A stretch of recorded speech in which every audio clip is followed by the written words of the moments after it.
ఇప్పుడు డిప్లొమాని వైఏఎస్యు framework and ecosystem అండర్కి తీసుకెళ్తే first thing time period అనేది చేంజ్ అవుతుంది. ఇప్పుడు మేము సెకండ్ ఇయర్స్ ఆల్రెడీ 2 years అయిపోయింది, మా సీనియర్స్ది 3 years అయిపోయింది.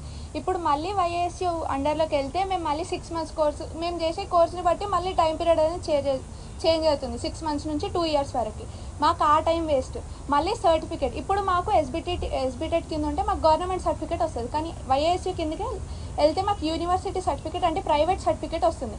దానికి ఎట్లాంటి గవర్నమెంట్ జాబ్ ఆపర్చునిటీస్కి ఎలిజిబుల్ ఉండదు.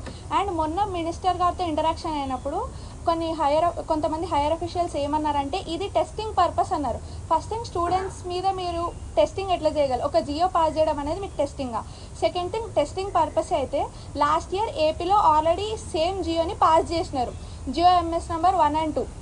సో ఇది వర్కౌట్ అవ్వలేదని మొన్న ఫిబ్రవరిలో ఏపీలో జియో ఎంఎస్ నెంబర్ 3 and 4 కింద దీన్ని విత్డ్రా చేసుకున్నారు. మీరు టెస్టింగే చేసేది ఉంటే ఆల్రెడీ ఏపీలో ఎక్స్పెరిమెంట్ అయ్యింది, దాన్నే ఎగ్జాంపుల్ కింద తీసుకొని మీరు మళ్ళీ తీసుకొని దాని ఇప్పుడు పాస్ చేసే జియోని ఆపేసి ఉండొచ్చుగా. మీరు మళ్ళీ ఇక్కడ జియో పాస్ చేసి టెస్ట్ చేసి కొంతమంది స్టూడెంట్స్వి కెరియర్ అనేది నాశనం అయిన తర్వాత అరే ఇది కరెక్ట్ కాదు అని అప్పుడు ఎందుకు విత్డ్రా చేసుకోవడం.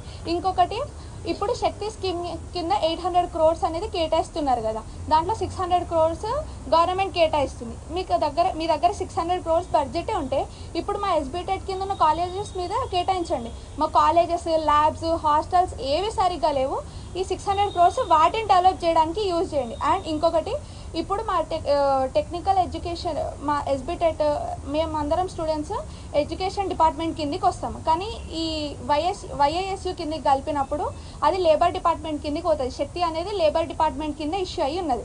ఇప్పుడు ఇంతకుముందు ఏంటంటే ఎడ్యుకేషన్ డిపార్ట్మెంట్కి కేటాయించిన బడ్జెట్లో మాకు కూడా కొంచెం బడ్జెట్ వచ్చేది, మా కాలేజెస్కి కానీ మా ఫీజు రియంబర్స్మెంట్ కానీ.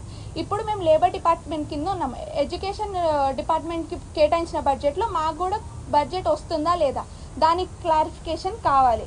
ఇంకొకటి ప్రైవేట్ జాబ్ స్కోప్ ఉండదు, మాకు వచ్చే సర్టిఫికేట్ ప్రైవేట్ సర్టిఫికేట్, దీనివల్ల మాకు జాబ్ స్కోప్ ఉండదు.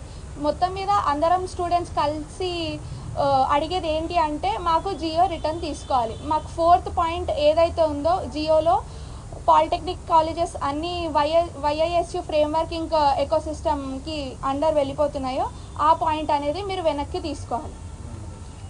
లాస్ట్ ఇంకొక క్లుప్తంగా పాలిటెక్నిక్ కాలేజెస్ని స్కిల్ యూనివర్సిటీకి అఫిలియేట్